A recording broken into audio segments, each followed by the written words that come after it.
Hello, everybody. Welcome to the Entrepreneur Power Hour Saturday Night Personal Development Mastermind. Glad to be back. And tonight we're concluding Think and Grow Rich by Napoleon Hill with Chapter 15, How to Outwit the 6 Ghosts of Fear. So we're going to get started right now. I'm just going to move my mic down.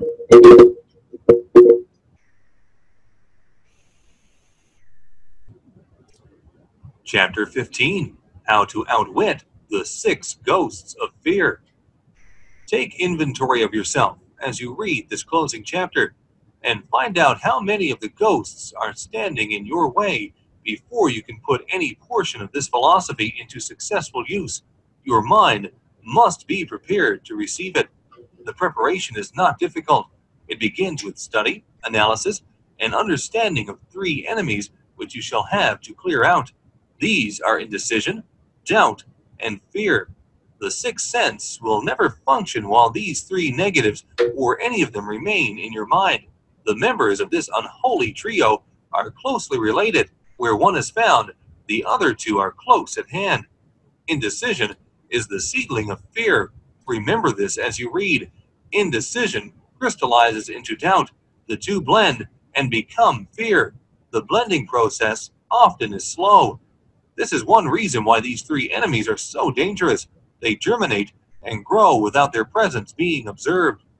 The remainder of this chapter describes an end which must be attained before the philosophy as a whole can be put into practical use. It also analyzes a condition which has but lately reduced huge numbers of people to poverty, and it states a truth which must be understood by all who accumulate riches, whether measured in terms of money or a state of mind of far greater value than money. The purpose of this chapter is to turn the spotlight of attention upon the cause and the cure of the 6 basic fears. Before we can master an enemy, we must know its name, its habits, and its place of abode. As you read, analyze yourself carefully and determine which, if any, of the 6 common fears have attached themselves to you. Do not be deceived by the habits of these subtle enemies. Sometimes they remain hidden in the subconscious mind, where they are difficult to locate and still more difficult to eliminate. The 6 basic fears. There are 6 basic fears, with some combination of which every human suffers at one time or another. Most people are fortunate if they do not suffer from the entire 6. Named in the order of their most common appearance, they are the fear of poverty, the fear of criticism, most of one's, the fear of ill health, worries, the fear of loss of love of someone, the fear of old age, the fear of death. All other fears are of minor importance. They can be grouped under these 6 headings. The prevalence of these fears as a curse to the world runs in cycles.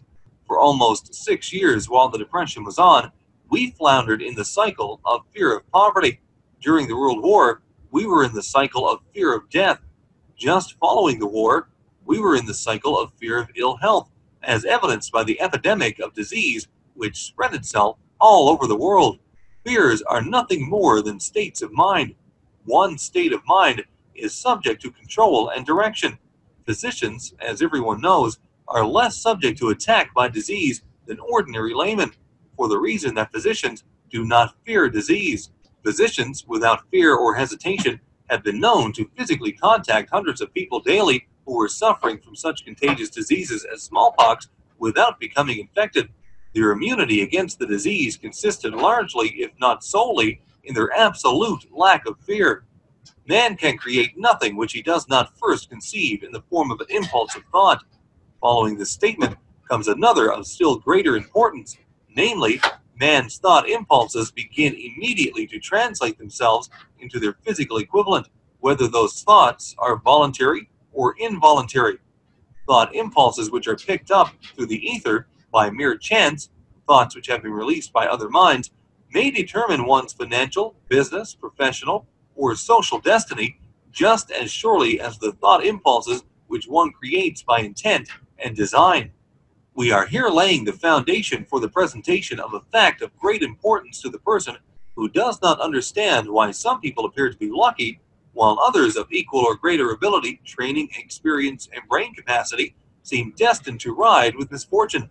This fact may be explained by the statement that every human being has the ability to completely control his own mind. And with this control, obviously, every person may open his mind to the trapped thought impulses which are being released by other brains, or close the doors tightly and admit only thought impulses of his own choice. Nature has endowed man with absolute control over but one thing, and that is thought. This fact, coupled with the additional fact that everything which man creates begins in the form of a thought, leads one to the principle by which fear may be mastered. If it is true that all thought has a tendency to clothe itself in its physical equivalent, and this is true beyond any reasonable room for doubt, it is equally true that thought impulses of fear and poverty cannot be translated into terms of courage and financial gain. The people of America began to think of poverty following the Wall Street crash of 1929. Slowly but surely, that mass thought was crystallized into its physical equivalent, which was known as a depression. This had to happen. It is in conformity with the laws of nature. The fear of poverty. There can be no compromise between poverty and riches. The two roads that lead to poverty and riches travel in opposite directions. If you want riches, you must refuse to accept any circumstance that leads toward poverty. The word riches is here used in its broadest sense, meaning financial, spiritual, mental, and material estates. The starting point of the path that leads to riches is desire. In Chapter 1, you received full instructions for the proper use of desire. In this chapter on fear, you have complete instructions for preparing your mind to make practical use of desire. Here, then, is the place to give yourself a challenge which will definitely determine how much of this philosophy you have absorbed. Here is the point at which you can turn prophet and foretell accurately what the future holds in store for you. If, after reading this chapter, you are willing to accept poverty, you may as well make up your mind to receive poverty. This is one decision you cannot avoid. If you demand riches, determine what form and how much will be required to satisfy you. You know the road that leads to riches. You have been given a roadmap which, if followed, will keep you on that road. If you neglect to make the start or stop before you arrive, no one will be to blame but you. This responsibility is yours. No alibi will save you from accepting the responsibility if you now fail or refuse to demand riches of life, because the acceptance calls for but one thing, incidentally, the only thing you can control, and that is a state of mind. A state of mind is something that one assumes. It cannot be purchased. It must be created. Fear of poverty is a state of mind, nothing else, but it is sufficient to destroy one's chances of achievement in any undertaking, a truth which became painfully evident during the Depression.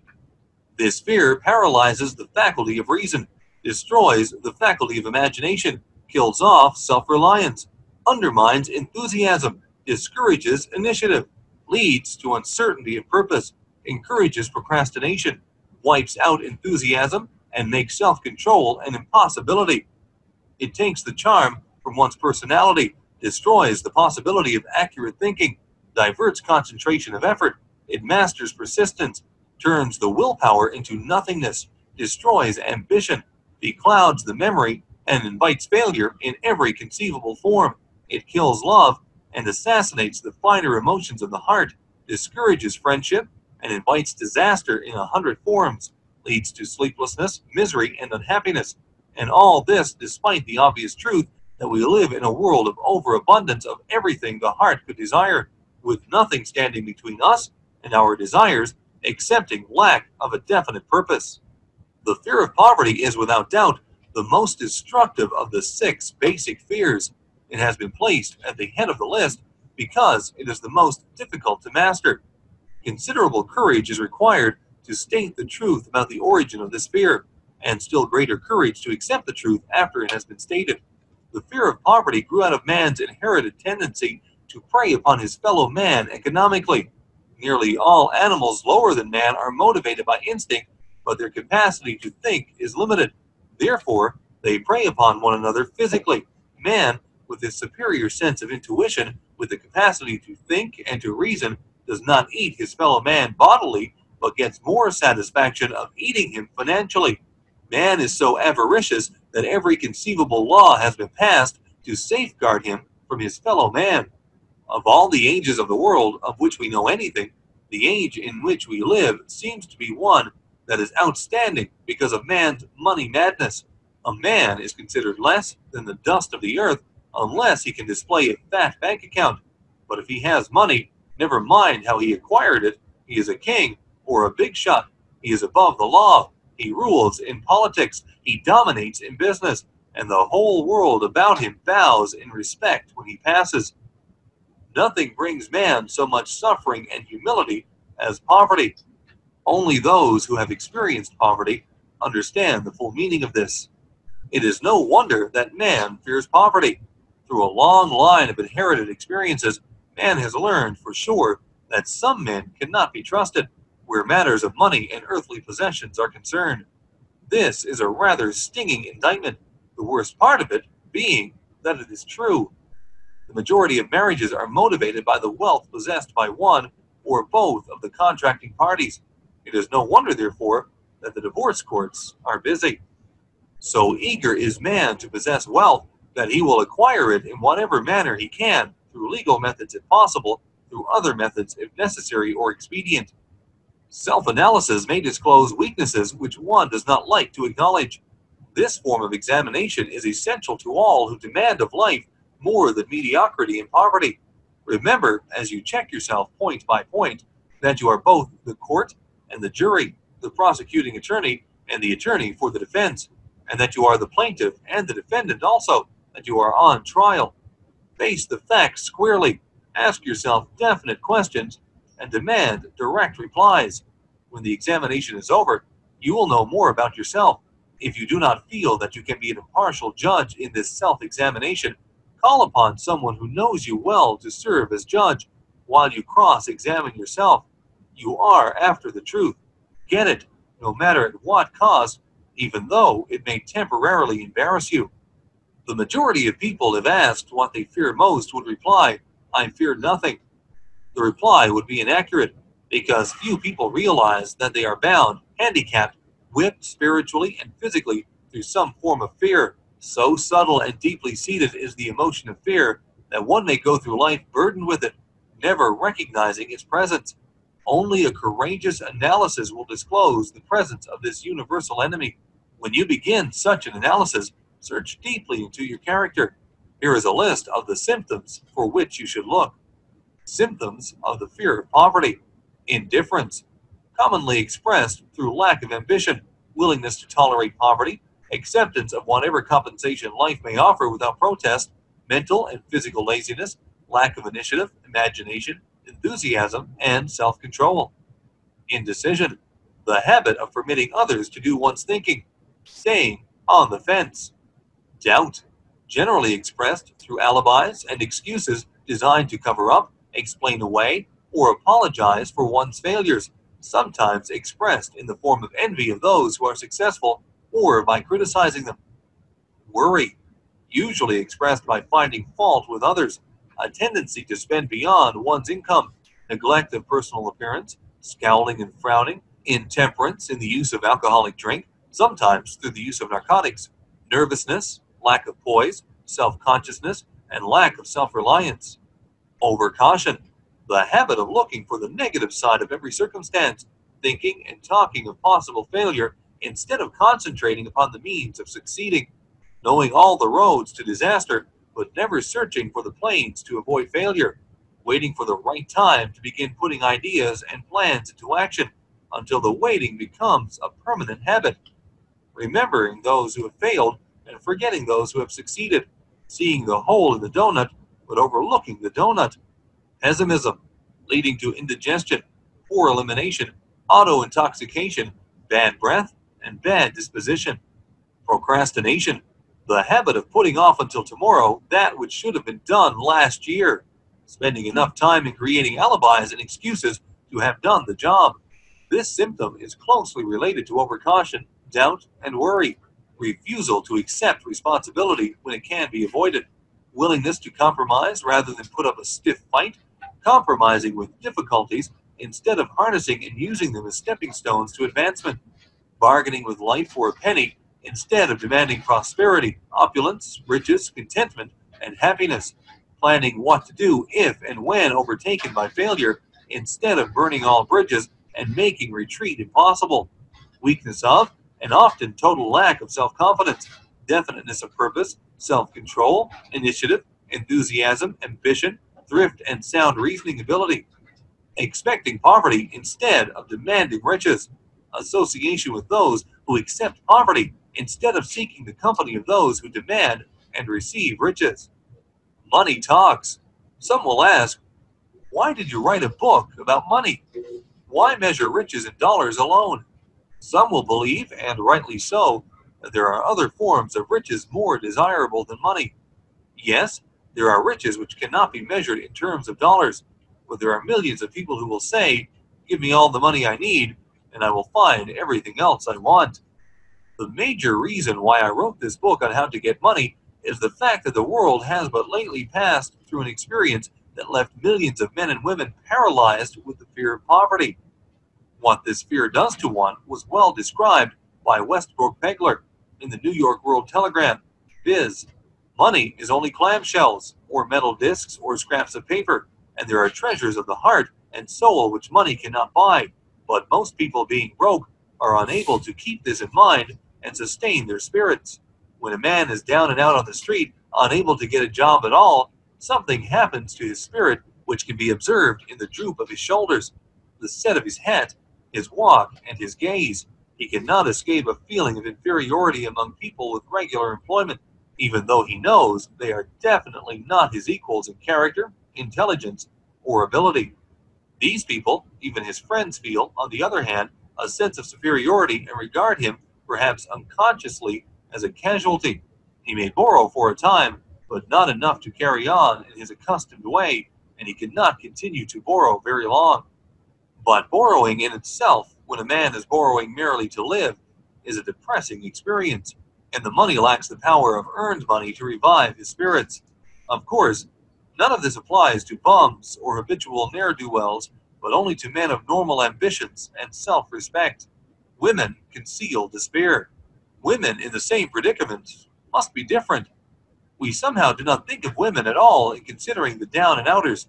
They are scarce in the bread lines. They rarely are seen begging on the streets, and they are not recognizable in crowds by the same plain signs which identify busted men. Of course, I do not mean the shuffling hags of the city streets, who are the opposite number of the confirmed male bums. I mean reasonably young, decent, and intelligent women. There must be many of them, but their despair is not apparent. Maybe they killed themselves.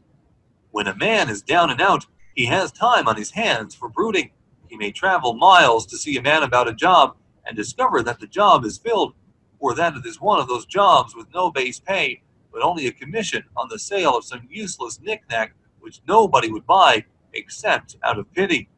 Turning that down, he finds himself back on the street, where nowhere to go but just anywhere. So he walks and walks. He gazes into store windows at luxuries which are not for him, and feels inferior and gives way to people who stop to look with an active interest. He wanders into the railroad station or puts himself down in the library to ease his legs and soak up a little heat. But that isn't looking for a job, so he gets going again. He may not know it, but his aimlessness would give him away, even if the very lines of his figure did not. He may be well dressed in the clothes left over from the days when he had a steady job, but the clothes cannot disguise the droop. Money makes difference. He sees thousands of other people, bookkeepers or clerks, or chemists or wagon hands, busy at their work, and envies them from the bottom of his soul. They have their independence, their self-respect, and manhood, and he simply cannot convince himself that he is a good man too, though he argue it out and arrive at a favorable verdict hour after hour. It is just money which makes this difference in him. With a little money, he would be himself again. Some employers take the most shocking advantage of people who are down and out.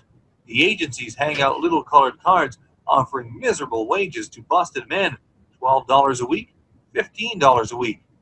An $18 a week job is a plum, and anyone with $25 a week to offer does not hang the job in front of an agency on a colored card. I have a want ad clipped from the local paper demanding a clerk A good, clean penman to take telephone orders for a sandwich shop from 11 a.m. to 2 p.m. for $8 a month. Not $8 a week, but $8 a month. The ad also said, state religion. Can you imagine the brutal effrontery of anyone who demands a good, clean penman for 11 cents an hour, inquiring into the victim's religion? But that is what busted people are offered. The fear of criticism. Just how man originally came by this fear, no one can state definitely, but one thing is certain. He has it in a highly developed form.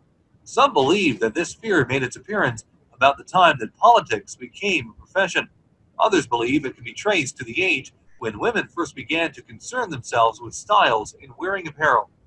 This author, being neither a humorist nor a prophet, is inclined to attribute the basic fear of criticism to that part of a man's inherited nature which prompts him not only to take away his fellow man's goods and wares, but to justify his action by criticism of his fellow man's character. It is a well-known fact that a thief will criticize the man from whom he steals. The politicians seek office not by displaying their own virtues and qualifications, but by attempting to besmirch their opponents. The fear of criticism takes on many forms, the majority of which are petty and trivial. Bald-headed men, for example, are bald for no other reason than their fear of criticism. Heads become bald because of the tight-fitting bands of hats which cut off the circulation from the roots of the hair. Men wear hats not because they actually need them, but mainly because everyone is doing it. The individual falls into line and does likewise, lest some other individual criticize him. Women seldom have bald heads or even thin hair because they wear hats which fit their heads loosely, the only purpose of the hats being adornment. But it must not be supposed that women are free from the fear of criticism. If any woman claims to be superior to man with reference to this fear, ask her to walk down the street wearing a hat of the vintage of 1890. The astute manufacturers of clothing have not been slow to capitalize this basic fear of criticism with which all mankind has been cursed. Every season the styles in many articles of wearing apparel change. Who establishes the styles? Certainly not the purchaser of clothing, but the manufacturer. Why does he change the styles so often? The answer is obvious. He changes the styles so he can sell more clothes. For the same reason the manufacturers of automobiles, with a few rare and very sensible exceptions, change styles of models every season.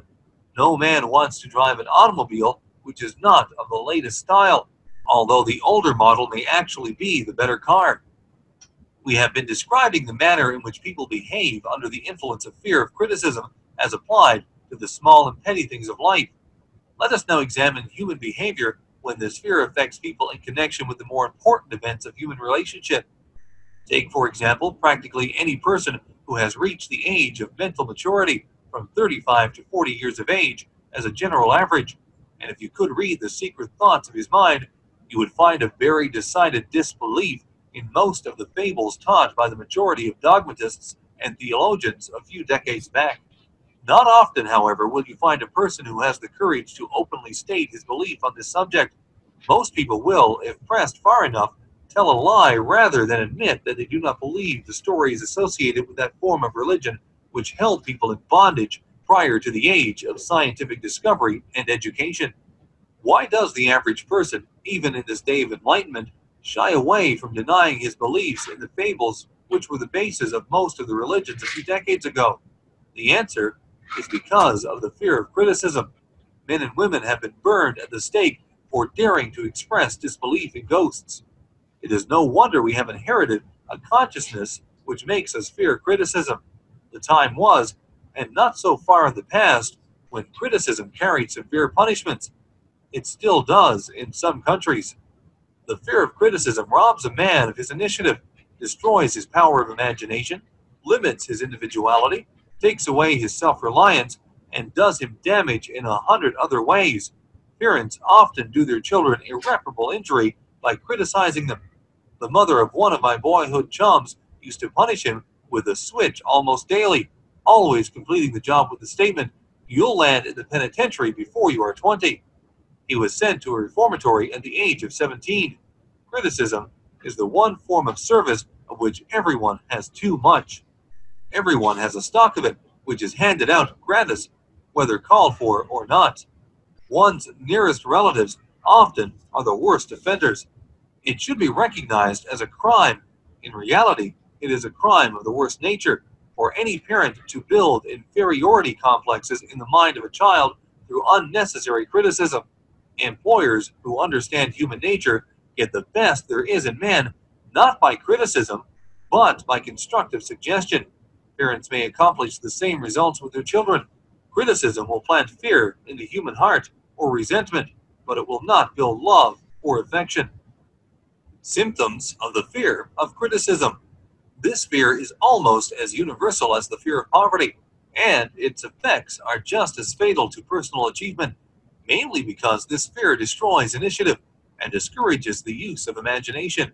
The major symptoms of the fear are self-consciousness, generally expressed through nervousness, timidity in conversation and in meeting strangers, awkward movement of the hands and limbs, shifting of the eyes, lack of poise, expressed through the lack of voice control, nervousness in the presence of others, poor posture of body, poor memory, personality, lacking in firmness of decision, personal charm, and ability to express opinions definitely, the habit of sidestepping issues instead of meeting them squarely, agreeing with others without careful examination of their opinions, inferiority complex, the habit of expressing self-approval by word of mouth and by actions as a means of covering up a feeling of inferiority, using big words to impress others, often without knowing the real meaning of the words, imitating others in dress, speech, and manners, boasting of imaginary achievements.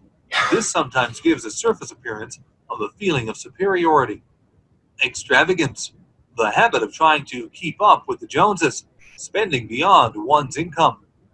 Lack of initiative, failure to embrace opportunities for self-advancement, fear to express opinions, lack of confidence in one's own ideas, giving evasive answers to questions asked by superiors, hesitancy of manner and speech, deceit in both words and deeds, lack of ambition, mental and physical laziness, lack of self-assertion, slowness in reaching decisions, easily influenced by others, the habit of criticizing others behind their backs and flattering them to their faces, the habit of accepting defeat without protest, quitting an undertaking when opposed by others, suspicious of other people without cause, lacking in tactfulness of manner and speech, unwillingness to accept the blame for mistakes, the fear of ill health.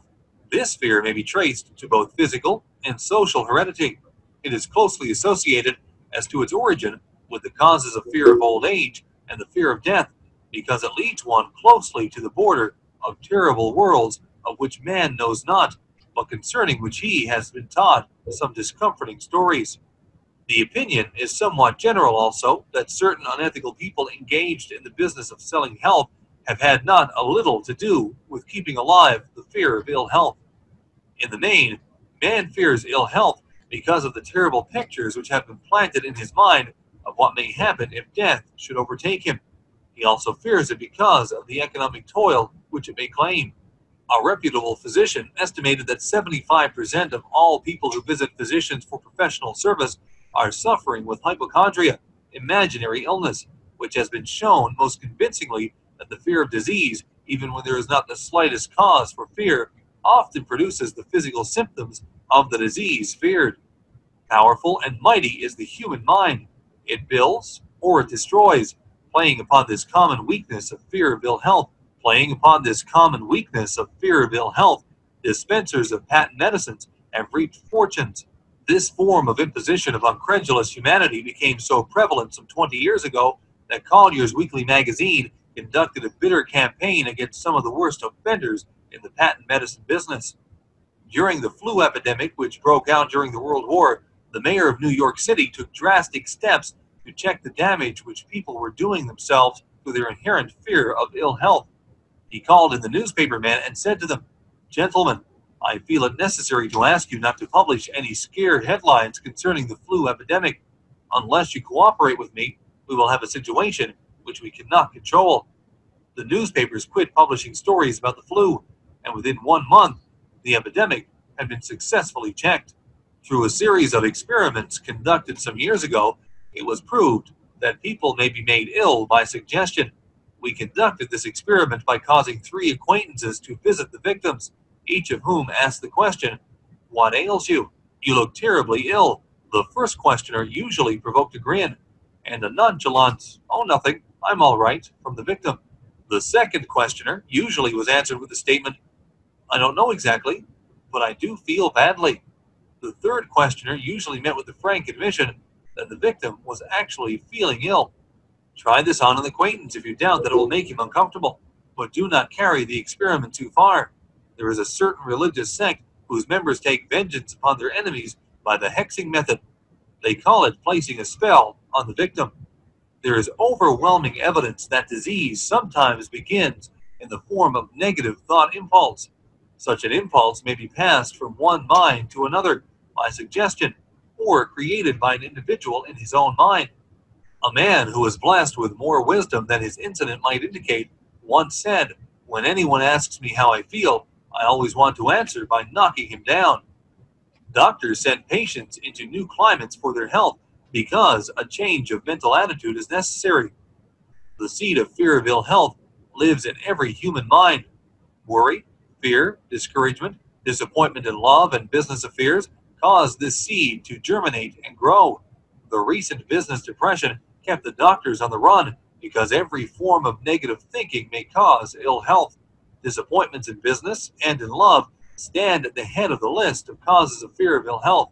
A young man suffered a disappointment in love, which sent him to a hospital. For months, he hovered between life and death. A specialist in suggestive therapeutics was called in. The specialist changed nurses, placing him in charge of a very charming young woman who began, by pre-arrangement with the doctor, to make love to him the first day of her arrival on the job. Within 3 weeks, the patient was discharged from the hospital, still suffering, but with an entirely different malady. He was in love again. The remedy was a hoax, but the patient and the nurse were later married. Both are in good health at the time of this writing. Symptoms of the fear of ill health. The symptoms of this almost universal fear are autosuggestion, the habit of negative use of self-suggestion by looking for and expecting to find the symptoms of all kinds of disease, enjoying imaginary illness and speaking of it as being real, the habit of trying all fads and isms recommended by others as having therapeutic value, talking to others of operations, accidents, or other forms of illness, experimenting with diets, physical exercise, reducing systems without professional guidance, trying home remedies, patent medicines, and quack remedies, hypochondria, the habit of talking of illness, concentrating the mind upon disease, and expecting its appearance until a nervous break occurs. Nothing that comes in bottles can cure this condition. It is brought on by negative thinking, and nothing but positive thought can effect a cure. Hypochondria, a medical term for imaginary disease, is said to do as much damage on occasion as the disease one fears might do. Most so-called cases of nerves come from imaginary illness. Exercise. Fear of ill health often interferes with proper physical exercise and results in overweight by causing one to avoid outdoor life. Susceptibility.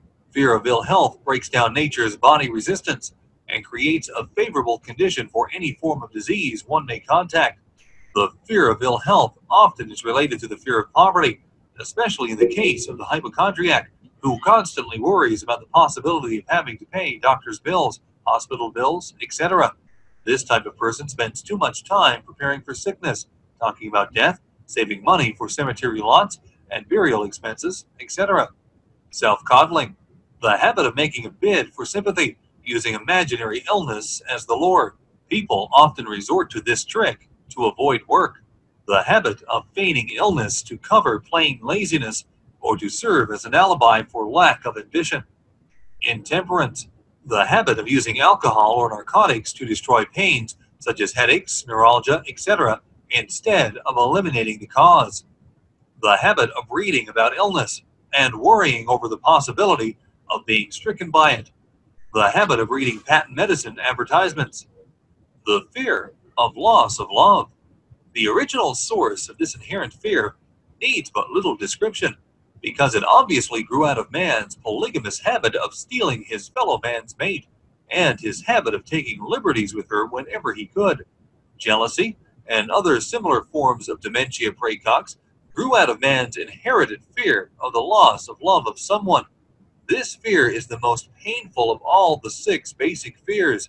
It probably plays more havoc with the body and mind than any of the other basic fears, as it often leads to permanent insanity.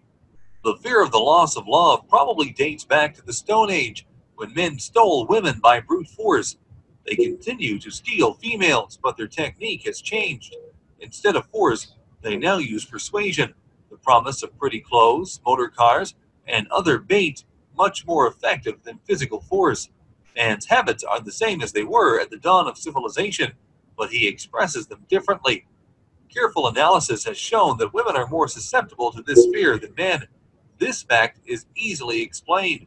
Women have learned from experience that men are polygamous by nature, that they are not to be trusted in the hands of rivals. Symptoms of the fear of loss of love. The distinguishing symptoms of this fear are jealousy, the habit of being suspicious of friends and loved ones without any reasonable evidence of sufficient grounds. Jealousy is a form of dementia praecox which sometimes becomes violent without the slightest cause. The habit of accusing wife or husband of infidelity without grounds. General suspicion of everyone, absolute faith in no one. Fault finding. The habit of finding fault with friends, relatives, business associates, and loved ones upon the slightest provocation or without any cause whatsoever. Gambling. The habit of gambling, stealing, cheating, and otherwise taking hazardous chances to provide money for loved ones with the belief that love can be bought. The habit of spending beyond one's means or incurring debts to provide gifts for loved ones with the object of making a favorable showing. Insomnia, nervousness, lack of persistence, weakness of will, lack of self-control, lack of self-reliance, bad temper. The fear of old age. In the main, this fear grows out of 2 sources. First, the thought that old age may bring with it poverty. Secondly, and by far the most common source of origin, from false and cruel teachings of the past which have been too well mixed with fire and brimstone and other bogies cunningly designed to enslave man through fear. In the basic fear of old age, man has 2 very sound reasons for his apprehension. One growing out of his distrust of his fellow man, who may seize whatever worldly goods he may possess, and the other arising from the terrible pictures of the world beyond, which were planted in his mind through social heredity before he came into full possession of his mind. The possibility of ill health, which is more common as people grow older, is also a contributing cause of this common fear of old age. Eroticism also enters into the cause of the fear of old age, as no man cherishes the thought of diminishing sex attraction. The most common fear of old age is associated with the possibility of poverty. Poorhouse is not a pretty word. It throws a chill into the mind of every person who faces the possibility of having to spend his declining years on a poor farm. Another contributing cause of the fear of old age is the possibility of loss of freedom and independence, as old age may bring with it loss of both physical and economic freedom. Symptoms of the fear of old age. The commonest symptoms of this fear are the tendency to slow down and develop an inferiority complex at the age of mental maturity, around the age of 40, falsely believing oneself to be slipping because of age. The truth is that man's most useful years, mentally and spiritually, are those between 40 and 60. The habit of speaking apologetically of oneself as being old merely because one has reached the age of 40 or 50, instead of reversing the rule and expressing gratitude for having reached the age of wisdom and understanding. The habit of killing off initiative, imagination, and self-reliance by falsely believing oneself too old to exercise these qualities. The habit of the man or woman of 40 dressing with the aim of trying to appear much younger and affecting mannerisms of youth, thereby inspiring ridicule by both friends and strangers.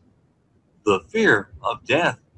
To some, this is the cruelest of all the basic fears. The reason is obvious.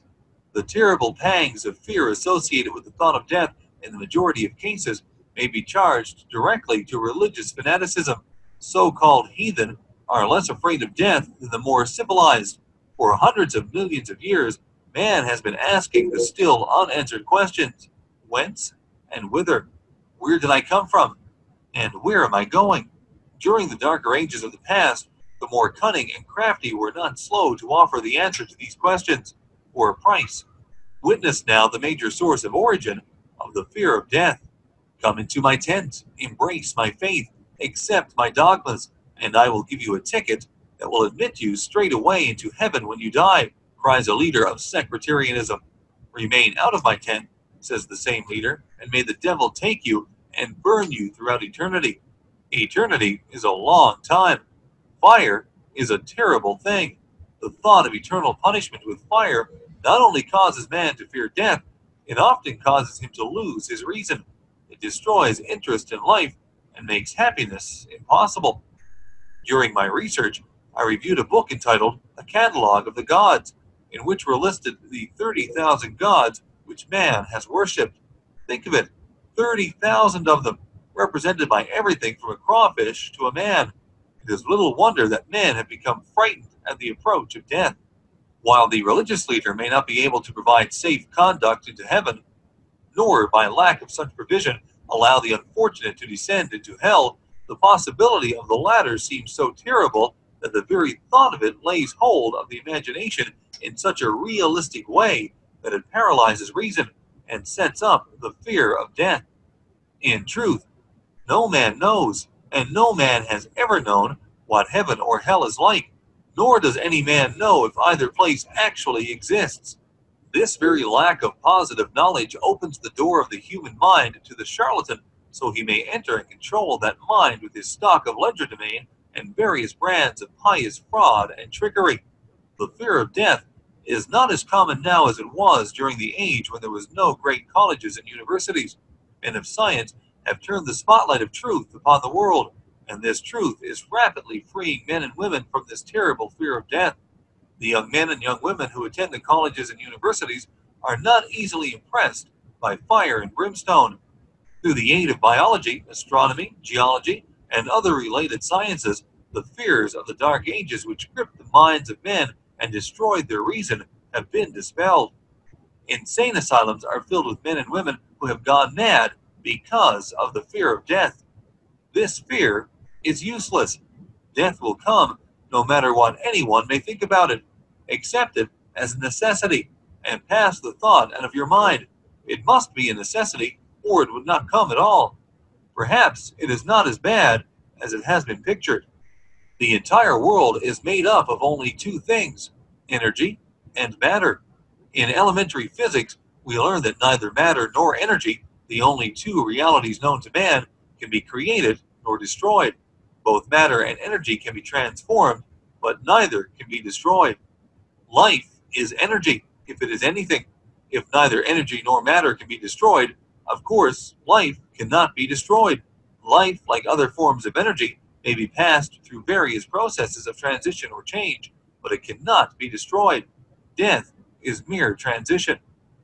If death is not mere change or transition, then nothing comes after death except a long, eternal, peaceful sleep, and sleep is nothing to be feared.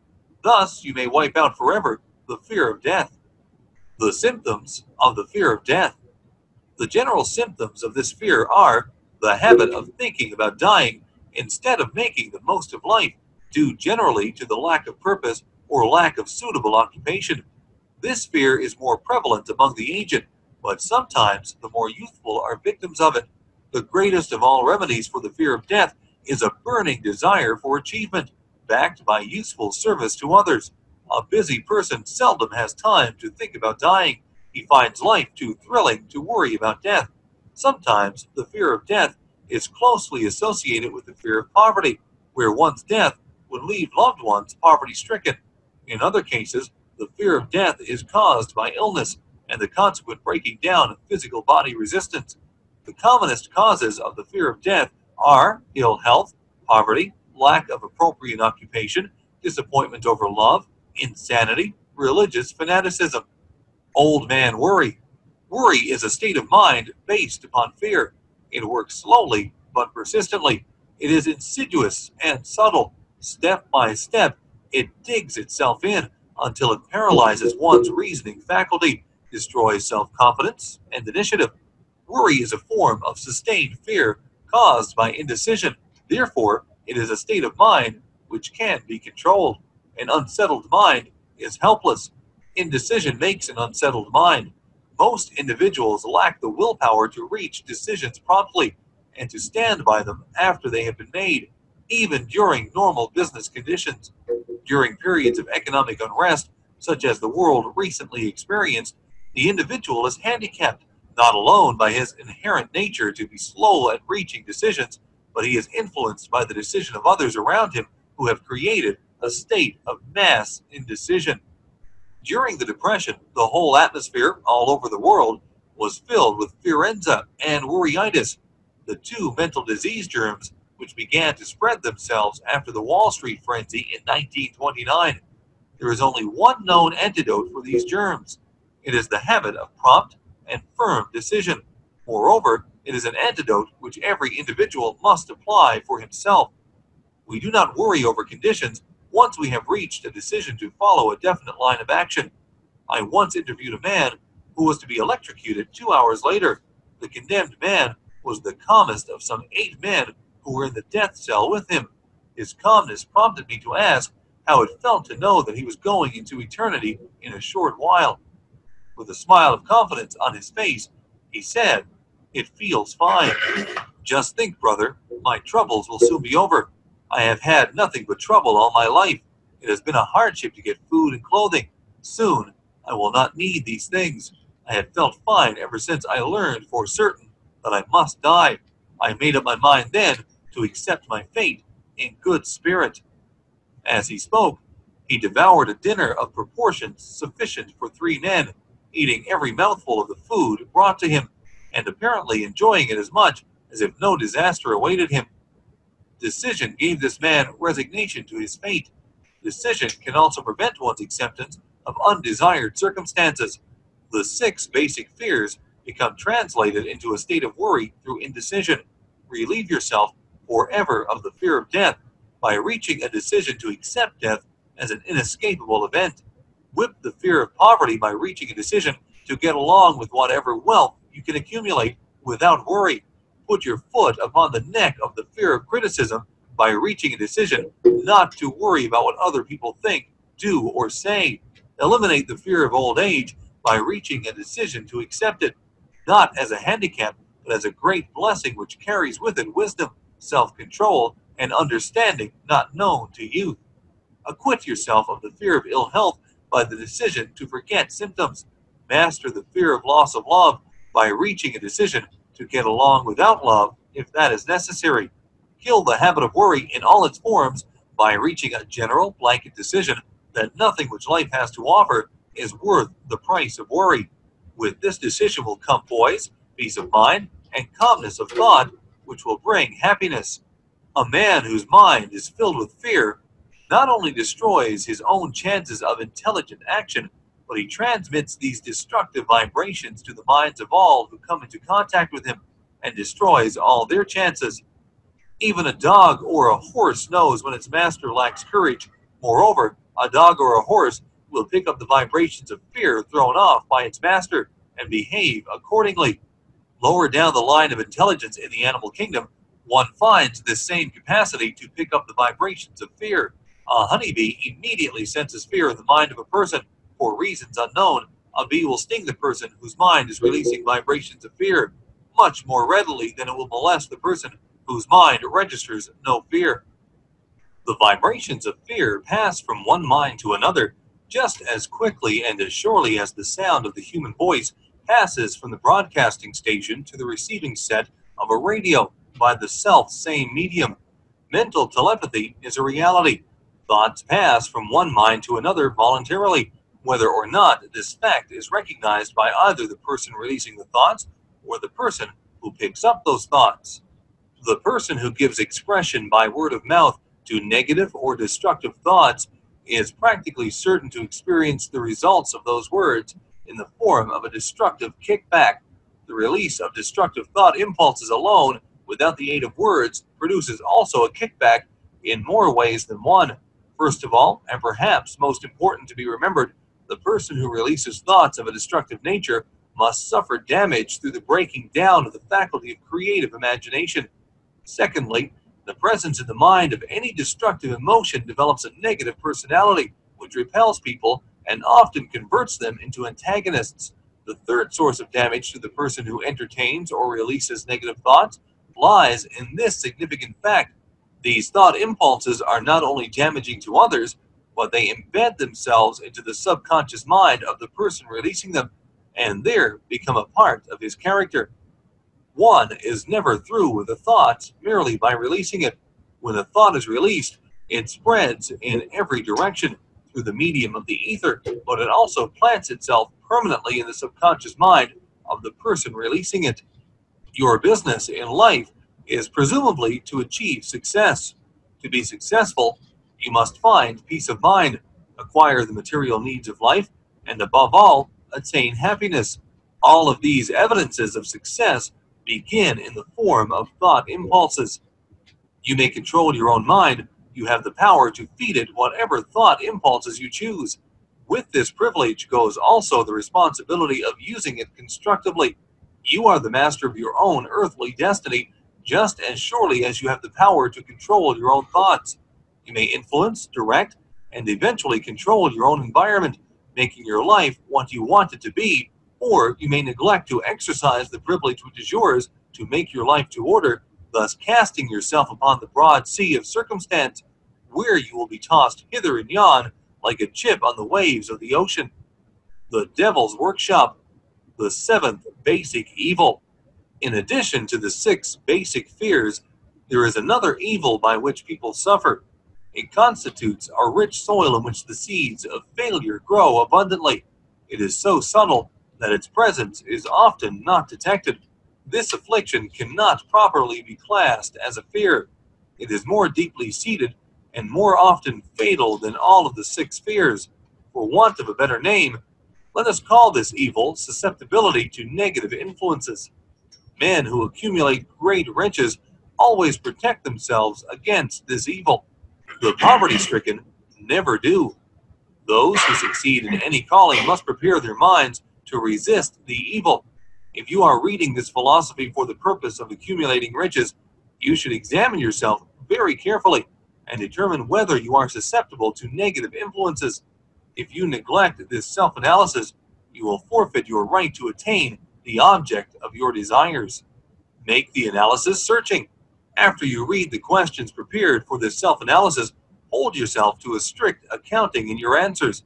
Go at the task as carefully as you would search for any other enemy you knew to be awaiting you in ambush, and deal with your own faults as you would with a more tangible enemy. You can easily protect yourself against highway robbers because the law provides organized cooperation for your benefit, but the 7th basic evil is more difficult to master because it strikes you when you are not aware of its presence, when you are asleep, and while you are awake. Moreover, its weapon is intangible because it consists of merely a state of mind. This evil is also dangerous because it strikes in as many different forms as there are human experiences. Sometimes it enters the mind through the well-meant words of one's own relatives, and other times it pours from within through one's own mental attitude. Always, it is as deadly as poison, even though it may not kill as quickly. How to protect yourself against negative influences. To protect yourself against negative influences, whether of your own making or the result of the activities of negative people around you, recognize that you have a willpower and put it into constant use until it builds a wall of immunity against negative influences in your own mind. Recognize the fact that you and every other human being are by nature lazy, indifferent, and susceptible to all suggestions which harmonize with your weaknesses. Recognize that you are by nature susceptible to all the 6 basic fears and set up habits for the purpose of counteracting all these fears. Recognize that negative influences often work on you through your subconscious mind. Therefore, they are difficult to detect, and keep your mind closed against all people who depress or discourage you in any way. Clean out your medicine chest. Throw away all pill bottles.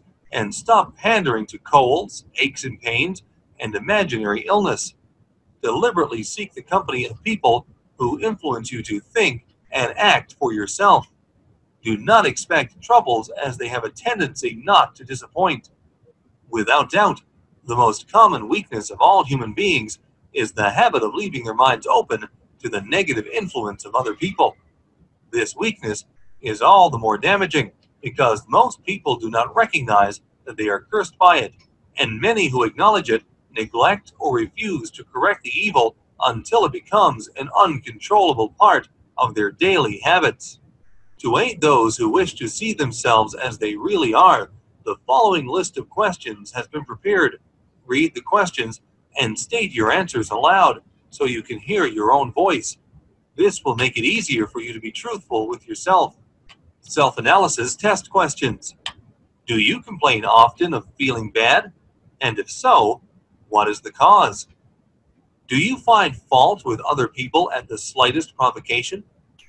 Do you frequently make mistakes in your work? And if so, why? Are you sarcastic and offensive in your conversation? Do you deliberately avoid the association of anyone? And if so, why? Do you suffer frequently with indigestion? If so, what is the cause?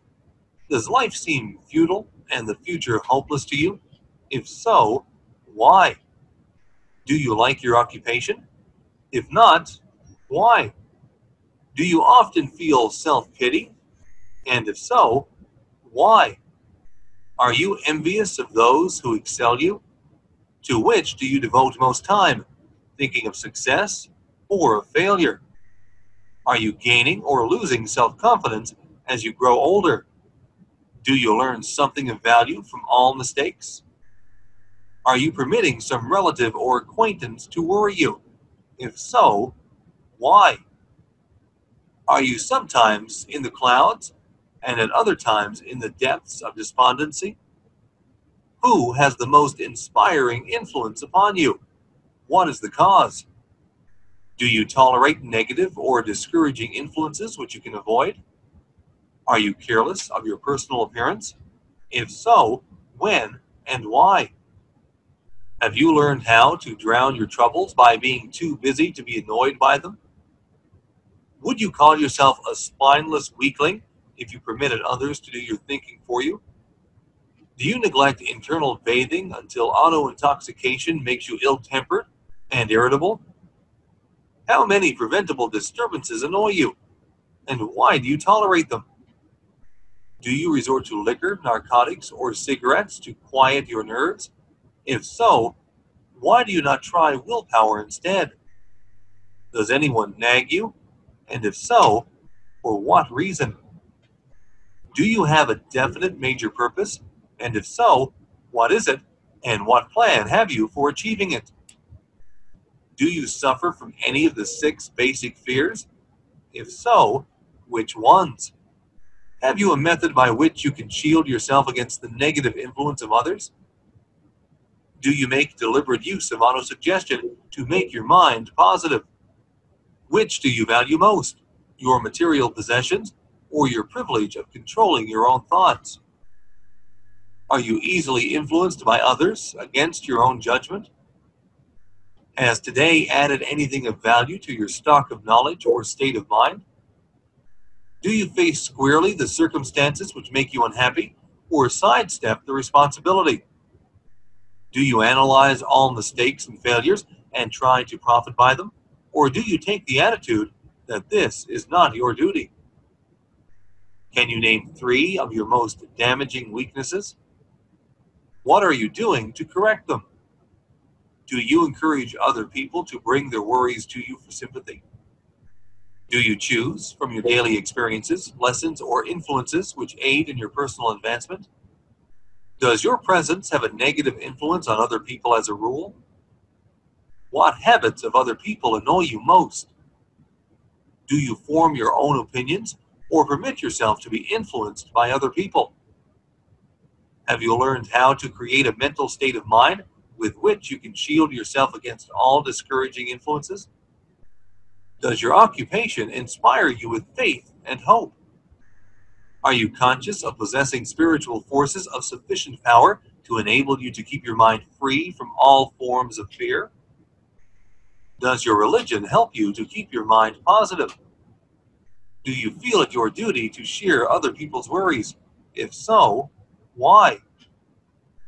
If you believe that birds of a feather flock together, what have you learned about yourself by studying the friends whom you attract? What connection, if any, do you see between the people with whom you associate most closely and any unhappiness you may experience? Could it be possible that some person whom you consider to be a friend is in reality your worst enemy because of his negative influence on your mind? By what rules do you judge who is helpful and who is damaging to you? Are your intimate associates mentally superior or inferior to you? How much time out of every 24 hours do you devote to your occupation, sleep, play and relaxation, acquiring useful knowledge, plain waste? Who among your acquaintances encourages you most, cautions you most, discourages you most, helps you most in other ways? What is your greatest worry? Why do you tolerate it? When others offer you free, unsolicited advice, do you accept it without question or analyze their motive? What, above all else, do you most desire? Do you intend to acquire it? Are you willing to subordinate all other desires for this one? How much time daily do you devote to acquiring it? Do you change your mind often? If so, why? Do you usually finish everything you begin? Are you easily impressed by other people's business or professional titles, college degrees, or wealth? Are you easily influenced by what other people think or say of you? Do you cater to people because of their social or financial status? Whom do you believe to be the greatest person living? In what respect is this person superior to yourself? How much time have you devoted to studying and answering these questions? At least one day is necessary for the analysis and answering of the entire list. If you have answered all these questions truthfully, you know more about yourself than the majority of people. Study the questions carefully, come back to them once a week for several months, and be astounded at the amount of additional knowledge of great value to yourself you will have gained by the simple method of answering the questions truthfully.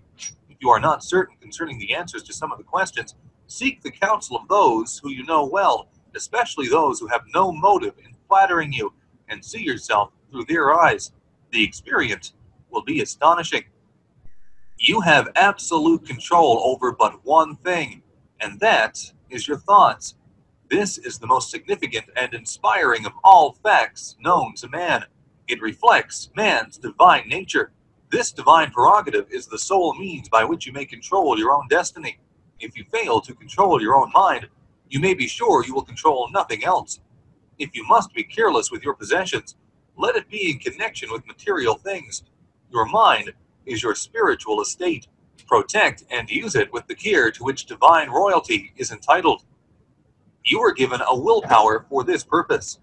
Unfortunately, there is no legal protection against those who either by design or ignorance poison the minds of others by negative suggestion. This form of destruction should be punishable by heavy legal penalties, because it may and often does destroy one's chances of acquiring material things which are protected by law. Men with negative minds tried to convince Thomas A. Edison that he could not build a machine that would record and reproduce the human voice, because they said no one else had ever produced such a machine. Edison did not believe them. He knew that the mind could produce anything the mind could conceive and believe, and that knowledge was the thing that lifted the great Edison above the common herd. Men with negative minds told F.W. Woolworth he would go broke trying to run a store on 5 and 10 cent sales. He did not believe them. He knew that he could do anything within reason if he backed his plans with faith. Exercising his right to keep other men's negative suggestions out of his mind, he piled up a fortune of more than $100 million. Men with negative minds told George Washington he could not hope to win against the vastly superior forces of the British. but he exercised his divine right to believe. Therefore, this book was published under the protection of the Stars and Stripes, while the name of Lord Cornwallis has been all but forgotten. Doubting Thomases scoffed scornfully when Henry Ford tried out his first crudely built automobile on the streets of Detroit. Some said the thing would never become practical. Others said no one would pay money for such a contraption. Ford said, "I'll belt the earth with dependable motor cars." And he did. His decision to trust his own judgment had already piled up a fortune far greater than the next 5 generations of his descendants can squander. For the benefit of those seeking vast riches, let it be remembered that practically the sole difference between Henry Ford and a majority of the more than 100,000 men who work for him is this: Ford has a mind and controls it. The others have minds which they do not try to control. Henry Ford has been repeatedly mentioned because he is an astonishing example of what a man with a mind of his own and a will to control it can accomplish. His record knocks the foundation from under that time-worn alibi, "I never had a chance." Ford never had a chance either, but he created an opportunity and backed it with persistence until it made him richer than Croesus. Mind control is the result of self-discipline and habit. You either control your mind or it controls you. There is no hallway compromise. The most practical of all methods for controlling the mind is the habit of keeping it busy with a definite purpose, backed by a definite plan. Study the record of any man who achieves noteworthy success, and you will observe that he has control over his own mind. Moreover, that he exercises that control and directs it toward the attainment of definite objectives. Without this control, success is not possible. 57 Famous Alibis by Old Man If. People who do not succeed have one distinguishing trait in common. They know all the reasons for failure and have what they believe to be airtight alibis to explain away their own lack of achievement. Some of these alibis are clever, and a few of them are justifiable by the facts, but alibis cannot be used for money. The world wants to know only one thing: have you achieved success? A character analyst compiled a list of the most commonly used alibis. As you read the list, examine yourself carefully and determine how many of these alibis, if any, are your own property. Remember, too, the philosophy presented in this book makes every one of these alibis obsolete. If I didn't have a wife and family, if I had enough pull, if I had money, if I had a good education, if I could get a job, if I had good health, if I only had time, if times were better, if other people understood me, if conditions around me were only different, if I could live my life over again, if I did not fear what they would say, if I had been given a chance, if I now had a chance, if other people didn't have it in for me, if nothing happens to stop me, if I were only younger, if I could only do what I want, if I had been born rich, if I could meet the right people, if I had the talent that some people have, if I dared assert myself, if I only had embraced past opportunities,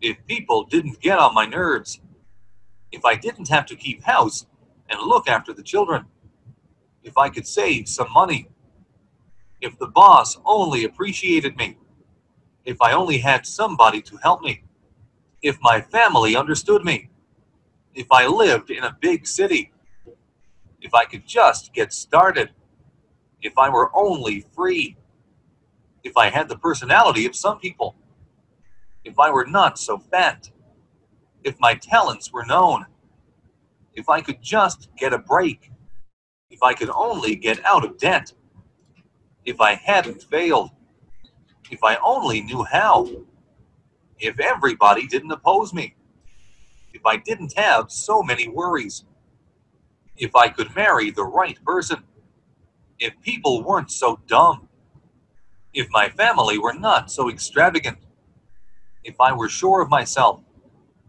if luck were not against me, if I had not been born under the wrong star, if it were not true that what is to be will be, if I did not have to work so hard, if I hadn't lost my money, if I lived in a different neighborhood, if I didn't have a past, if I only had a business of my own, if other people would listen to me, if, and this is the greatest of them all, I had the courage to see myself as I really am, I would find out what is wrong with me and correct it. Then I might have a chance to profit by my mistakes and learn something from the experience of others, for I know that there is something wrong with me, or I would now be where I would have been if I had spent more time analyzing my weaknesses and less time building alibis to cover them. Building alibis with which to explain away failure is a national pastime. The habit is as old as the human race and is fatal to success. Why do people cling to their pet alibis? The answer is obvious. They defend their alibis because they create them. A man's alibi is the child of his own imagination. It is human nature to defend one's own brainchild. Building alibis is a deeply rooted habit. Habits are difficult to break, especially when they provide justification for something we do. Plato had this truth in mind when he said, "The first and best victory is to conquer self. To be conquered by self is of all things the most shameful and vile." Another philosopher had the same thought in mind when he said, "It was a great surprise to me when I discovered that most of the ugliness I saw in others was but a reflection of my own nature." It has always been a mystery to me, said Elbert Hubbard, why people spend so much time deliberately fooling themselves by creating alibis to cover their weaknesses. If used differently, this same time would be sufficient to cure the weakness. Then no alibis would be needed. In parting, I would remind you that life is a checkerboard, and the player opposite you is time. If you hesitate before moving or neglect to move promptly, your man will be wiped off the board by time. You are playing against a partner who will not tolerate indecision. Previously, you may have had a logical excuse for not having forced life to come through with whatever you asked, but that alibi is now obsolete because you are in possession of the master key that unlocks the door to life's bountiful riches. The master key is intangible, but it is powerful. It is the privilege of creating in your own mind a burning desire for a definite form of riches. There is no penalty for the use of the key, but there is a price you must pay if you do not use it. The price is failure. There is a reward of stupendous proportions if you put the key to use.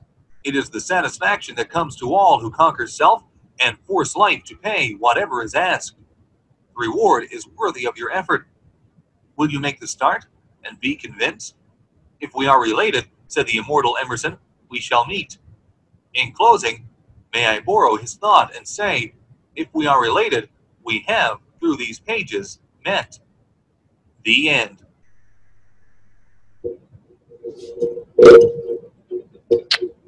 It's up. Yeah, you're right. That was long. It covered a lot of stuff. Mm-hmm. Longest chapter in the book, I believe, is that one. Yeah. And it's funny how some of the things he went through are very evident and very real, and some of them I think have been now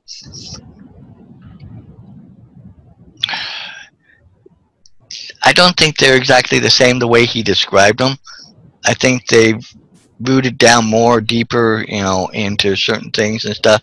Like when he's talking about something about one of the fears and something of having these fears and it causes bad breath. I'm just like, I don't think that really is what, causes bad breath. It's not having, but, but everything, most of what he talks about are very real things that, we all get caught up in. And it's by learning and going through. And I love that section where he listed all those things to go through and ask yourself those questions, to really help you look at yourself. Because a lot of times we're afraid to really look inward and flesh out the things that we inherently know are the things that keep us back or Yes. hold us down, but we don't want to deal with that because of the fear of truly really finding out. Sometimes I think people rather just go on and placate themselves and blame it on everybody else or other things or circumstances or this in life. You know, I have been there, I've done it, I'm, you know, still do it at times. So, you know, I think if, you know, but if you look at it and you learn to understand it better, you can learn to pull yourself out of it and learn to ward it off better and guard against those things. Yep. To help keep pushing you forward to a, you know, ultimately achieving what we all would like to be, is the best personal me I can be. Yes, I agree. I also believe that controlling your mind is essential, and the only way you can do that is through constantly feeding it positive, successful information and new habits and conditioning. Because what happens is, as kids, we're not taught to guard against negative influences, so we have a lifetime of negativity to condition out of, and it takes time. That's why I think studying this material constantly is essential. I think personal development is absolutely vital if you're going to condition your mind to success consciousness. It doesn't just happen. You know, your mind can't learn anything without first attaining the knowledge and then applying the knowledge through instruction. That's how it works. That's how you build new neural pathways, is through learning. So, I mean, for me, it's I just keep getting something new, and I want to read this book again and again and again. Same with the Law of Success. I'm on my third, almost, I think my third or my fourth time going through it. And I'm only on chapter 2, A Definite Chief Aim. So when we start it next week, it'll be fine. I'll just start chapter 1 all over again. But that's 157 minutes, the first chapter. So we're in for a 2.5-hour mastermind next Saturday. But I think that it's key to remember that you can't just build a success consciousness by yourself. You need knowledge from others who have done it. You need to apply that knowledge. And I believe that by doing so, you're actually aligning yourself with the same energy that they used to create the life they wanted. And that's what you're doing. You're tapping into that same power that they brought out of themselves, and you're bringing it out of yourself by applying the same thing, which I think is very vital. Go ahead, Dan. Well, I think it's like you were talking about. I think, and in the book, you know, in this chapter, he was talking about, you know, the negative things. You know, we are so bombarded, even within ourselves.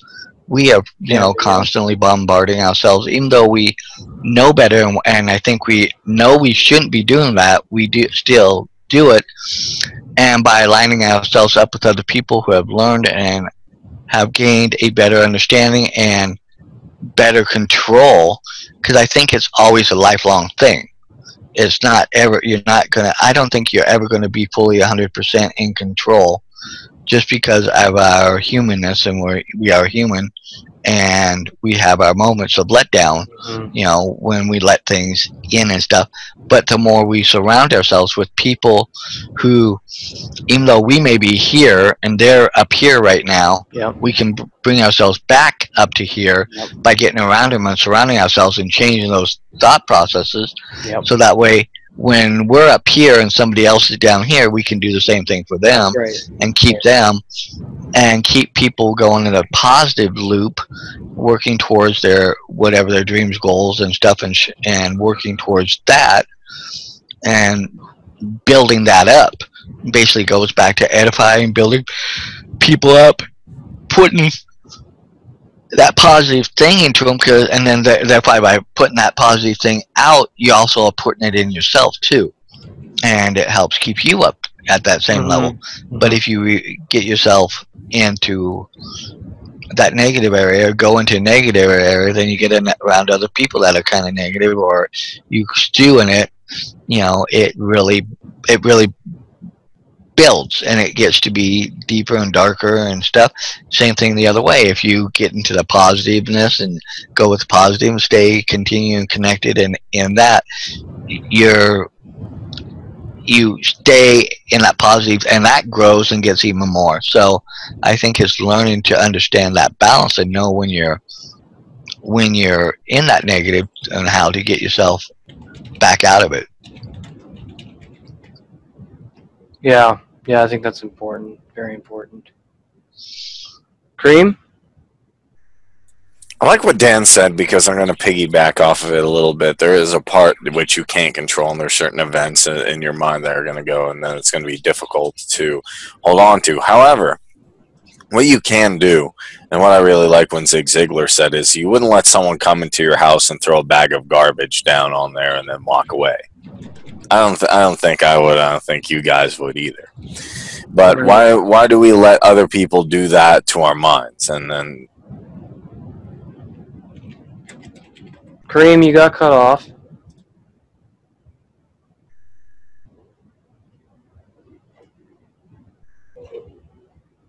Kareem, you're muted. I can't hear him.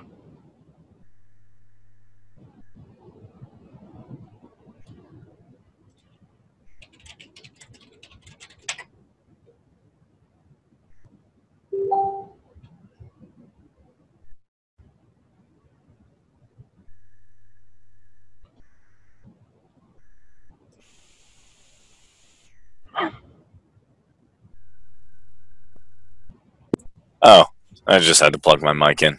Okay. Had it on mute.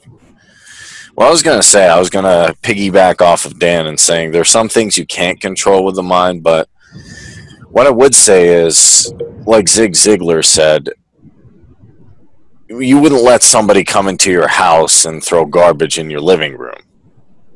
Mm-hmm. Why would you let them do that to your mind? And I'm not saying you have to not have fun on social media or everything you have to do is be a personal development video. However, when you consume yourself with things that don't help you, things that are damaging, negative images all the time, it starts to have a really bad effect on the mind. So what I'm taking from this is start to look at the positive, see what's possible, see what you can do, and then make steps to do that every single day. And then you get things like Rockstar, you get things like Henry Ford, what he's creating. You get huge multi-million-dollar companies. But you have to feed the mind the right content. Yep. Over and over and over. That's right. Well, I think it also develops in finding a good core group of people that, you know, when you start getting like that, you can have them there to say, you know, kind of help pull you back up too. You know, that way you can reach out and say, oh, you know, this, or they can build into you. Yeah, I agree. And Kareem is talking again, and I don't know if he mutes himself all the time. Well, I was going to mute. I was going to jump in there. Go ahead. Just so I don't talk over anybody. But yeah, it comes down to giving yourself giving yourself things that are not going to stop you. Like if you want to become a professional blogger, you want to do something with accounting, and you have a group of friends who are saying, you can't do this, Dan, just stay in, you know, your 9 to 5, give up on it. You need to step away from them because that's feeding your mind the wrong messages. Same thing with us. Yeah, exactly. Yep.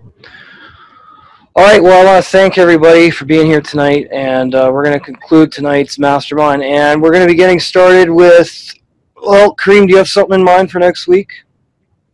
I can do one, or we can do the law of success. What do you want to do, Dan? I'm up for whatever, but I love the idea of law of success, but if Kareem has something that he wants to go through, I'm fine with that too. Okay. All right. Okay, well, we'll see you guys later. Have a wonderful night. Thanks for being with us tonight. We'll see you later. Thanks for being with us tonight. We'll see you later.